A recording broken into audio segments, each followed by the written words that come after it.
गोवा के राज्यपाल श्री PS श्रीधरन पिल्ले जी, विधानसभा के अध्यक्ष श्री रमेश तवड़कर जी, गोवा के मुख्यमंत्री डॉक्टर प्रमोद सावंत जी, विधानसभा के उपाध्यक्ष श्री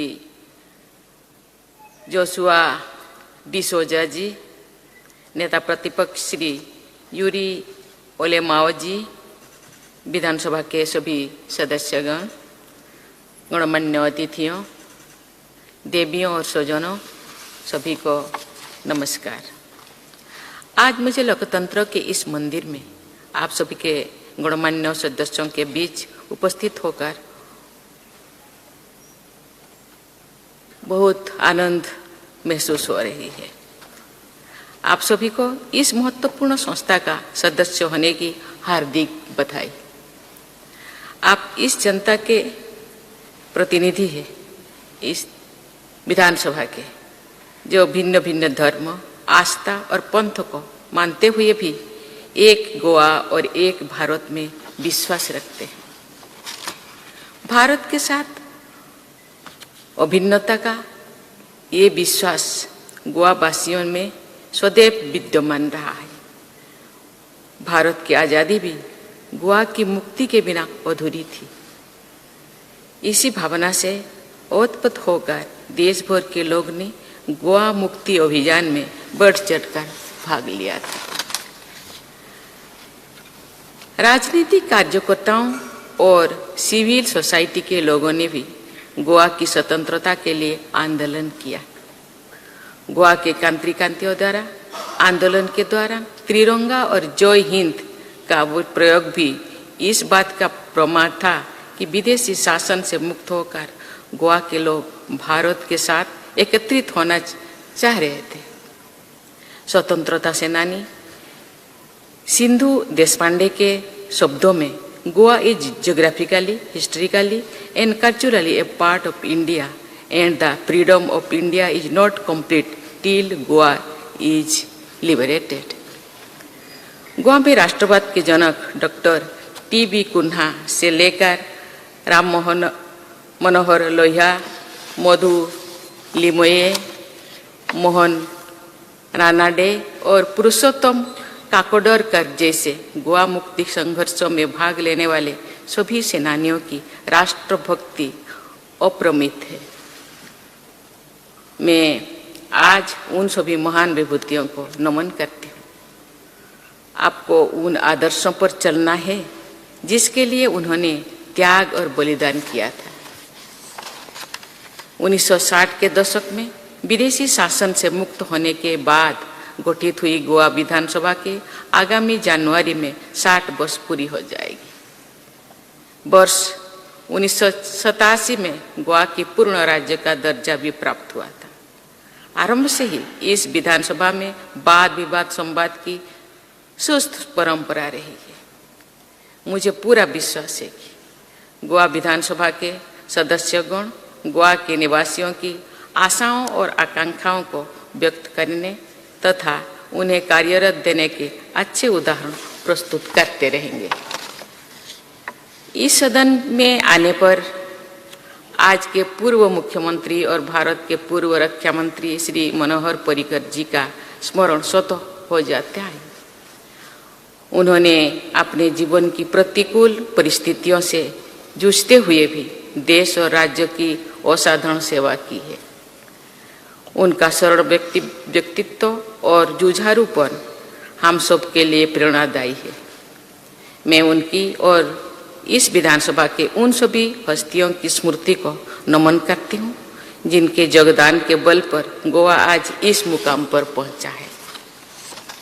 माननीय सदस्यगण, गोवा पर्यटन के लिए देश और दुनिया भर में जाना जाता है।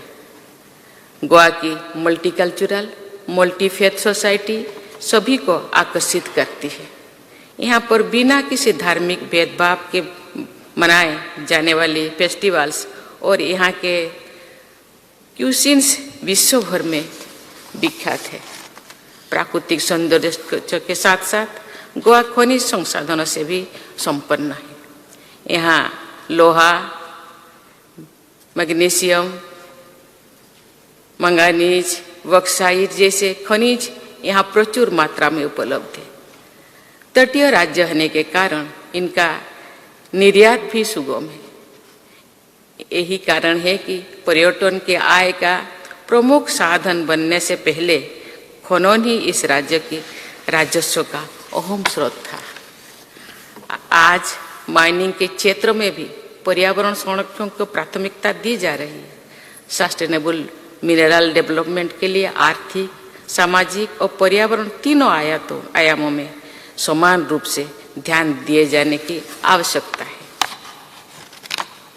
ये बहुत ही प्रसन्नता की बात है कि गोवा फार्मास्यूटिकल, बायोटेक्नोलॉजी और आईटी सहित नॉलेज बेस्ड उद्योगों का बढ़ावा दे रहा है। उच्च साक्षरता दर और करीब 67% वर्किंग एज ग्रुप की जनसंख्या वाला राज्य होने के नाते गोवा इन उद्योगों के लिए उपयुक्त स्थान है। मुझे ये बताया गया है कि गोवा भारत का चौथा सबसे बड़ा फार्मा प्रोड्यूसर है और देश के कुल फार्मा एक्सपोर्ट में लगभग 10% का योगदान देता है। ये उपलब्धि सराहनीय है, प्रशंसनीय है। माननीय सदस्यगण, ये बहुत ही संतोष का विषय है कि स्वतंत्रता प्राप्त के बाद से ये राज्य ने अभूतपूर्व प्रगति की है। आज विकास के अनेक मानकों पर गोवा अग्रणी राज्यों में शामिल है। इस राज्य में प्रति व्यक्ति जीडीपी राष्ट्रीय औसत से लगभग 2.5 गुना अधिक है। Water management, export, preparedness, innovation, education और हेल्थ जैसे मानकों पर गोवा देश के अग्रणी राज्यों में शामिल है। लेकिन एक क्षेत्र जिसमें आपको चिंता करने की जरूरत है वो है सार्वजनिक जीवन में और वर्कफोर्स में महिलाओं की भागीदारी। मैं देख सकती हूँ कि इस सदन में बहनों का प्रतिनिधित्व अत्यंत कम है। मुझे बताया गया है कि गोवा में कामकाजी महिलाओं का अनुपात अपेक्षाकृत कम है। ये गोवा जैसी उदारवादी समाज के लिए उचित स्थिति नहीं है। इस स्थिति को बदलने की दिशा में आप सबको प्रयास करना चाहिए। माननीय सदस्यगण, संसद और राज्य विधानमंडल वे पवित्र संस्थान है जो लोगों की सोवेरेंटी का प्रतिनिधित्व करते हैं। यहाँ पर जनप्रतिनिधिगण जनहित के विषय पर चर्चा करते हैं और उस पर निर्णय लेते हैं। इसीलिए सदन में सदस्यों की आर्थिक और प्रभावी भागीदारी महत्वपूर्ण है।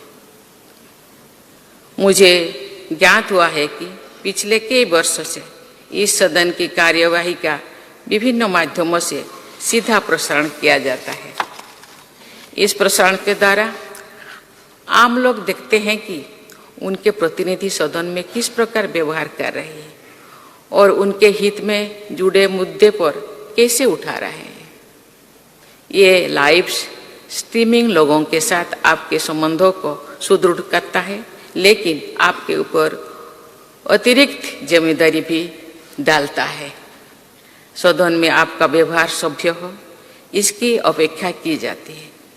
ये हर्ष और संतोष का विषय है कि गोवा विधानसभा के सदस्यों ने सदन में हमेशा सद्भाव के वातावरण में मतभेद हो लेकिन मनभेद नहीं की भावना के साथ कार्य किया जाता है। देवियों और स्वजनों, वर्ष 2047 तक हमें एक ऐसा राष्ट्र का निर्माण करना है जो अपने गौरवशाली अतीत को आत्मसात किए हुए आधुनिकता के हर सुनहरे पहलुओं को समाहित करेंगे। हमें एक ऐसा भारत का निर्माण करना है जो आत्मनिर्भर हो और साथ ही अपने मानवीय दायित्व का पूरा करने की सक्षम भी हो। एक ऐसा भारत जिसका युवा और नारी शक्ति समाज और राष्ट्र को दिशा देने में सबसे आगे रहे। एक ऐसा भारत जिसकी विविधता और भी जीवंत हो और जिसकी एकता और भी अटूट हो। आज भारत के प्रति दुनिया का दृष्टिकोण बदल गया है। हम विश्व की 5वीं सबसे बड़ी अर्थव्यवस्था बन गए हैं। और तीसरी सबसे बड़ी अर्थव्यवस्था बनने की ओर अग्रसर है। एक पृथ्वी, एक परिवार, एक भविष्य के मंत्र के साथ भारत G20 देशों के सहयोग से वर्तमान वैश्विक चुनौतियों का सामूहिक समाधान खोजने का प्रयास कर रहा है। हमारे सामने भारत की क्षमता और संस्कृति को प्रदर्शित करने का उचित अवसर है। हमें इस अवसर का भरपूर लाभ उठाना है। माननीय सदस्यगण, देश के इतिहास के इस महत्वपूर्ण कालखंड में आपका ये प्रयास होना चाहिए कि गोवा एक ऐसा विकास का मॉडल स्थापित करे जो अन्य राज्यों के लिए भी अनुकरणीय हो। ये देश के लिए इस अमृत काल में आपका महत्वपूर्ण योगदान होगा। मुझे पूरा विश्वास है कि गोवा उपलब्ध प्राकृतिक संसाधनों का संवर्धन करके तटीय सीमा का लाभ उठाते हुए शिक्षित, जागरूक और कर्मठ गोवावासियों के बल पर ये लक्ष्य अवश्य हासिल करेगा। मैं सभी गोवावासियों की उनकी स्वर्णिम भविष्य की शुभकामनाएं देते हुए इस विधानसभा के सभी सदस्यों को धन्यवाद देते हुए अपनी वाणी को विराम देती हूँ। जय हिंद, जय भारत, जय गोवा।